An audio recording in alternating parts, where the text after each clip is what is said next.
universe. And over the course of phase 4, 3, 2, 1, we got some awesome characters. Some of them sadly passed, and the others are still going strong. So let's take a look at some of the strongest characters that still remain in the MCU. So, who do you think is the strongest character in the MCU?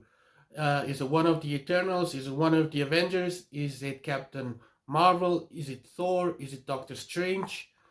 Or is there someone else that you think is the ultimate power bomb in the MCU? Now, I'm only talking about characters that will carry the franchise forward into Avengers Secret Wars. And I'm not going to include any characters like the Celestials or any characters that we didn't actually see in action, who only played like tertiary roles or who only had cameos in the movies or the TV shows. So that means I'm also going to exclude the Watcher from the What If TV show. I'm mostly going to focus on main characters or side characters who we know will play a big role in the MCU in the future. And one other character that I'm going to skip over is Scarlet Witch. I know there are talks that she might return in the future of the MCU, but for now I'm going to skip her over, as well as Agatha, because Agatha lost her powers, but she might get them back in her own TV show that we also know is in development. So before I list who I think is the most powerful or are the most powerful characters in the MCU, please like this video, subscribe, follow me on Instagram or Facebook or TikTok or wherever. And yeah, let's get started. And first we have this guy, Namor the Submariner. The Submariner finally made his way into the MCU. And I know he's not called the Submariner in the movie, but that is who he is. I was really excited to see Namor finally debut in the MCU, and I think he had a great debut. I'm not gonna talk about the third act of Black Panther Wakanda Forever, but Namor is a powerful character. He is Marvel's first mutant, so that's plenty to be excited about. And according to Ryan Coogler, he can go toe to toe with Thor, so that's something that remains to be seen. And as we know from the comics, that Namor can be really strong. So next up, I have the God of Thunder himself, Thor.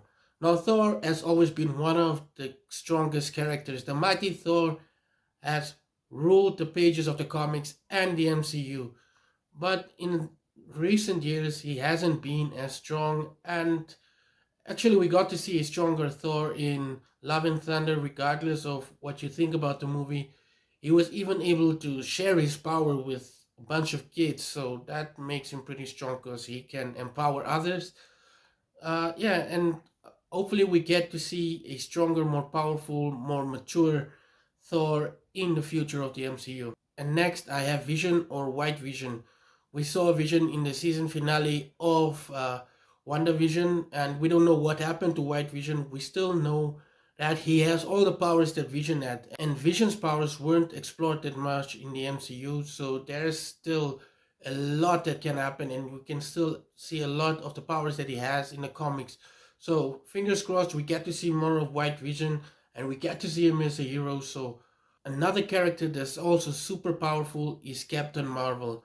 We know that most of Captain Marvel's powers are still untapped, and there's so much that she can do.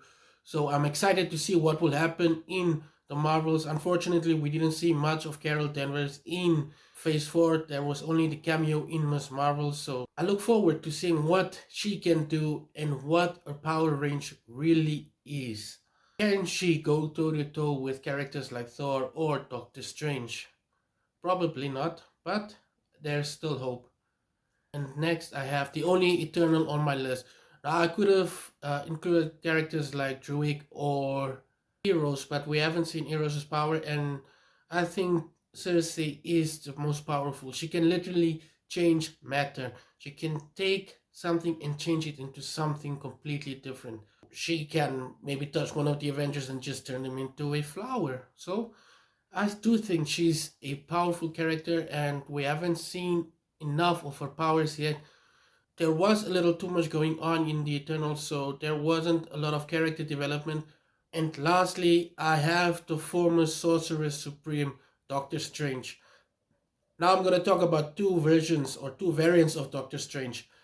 The first one is the one we know, and he proved that he is super powerful when he dream walked through a corpse and he took control of the souls of the damned. So yeah, he is pretty powerful, and he went toe to toe with the Scarlet Witch. And secondly, he is Strange Supreme from the What If series. If you saw the show, then you know exactly how powerful he really is. So hopefully we get to see more of this Strange in the future as well. That's all for now. Let me know what you think in the comments.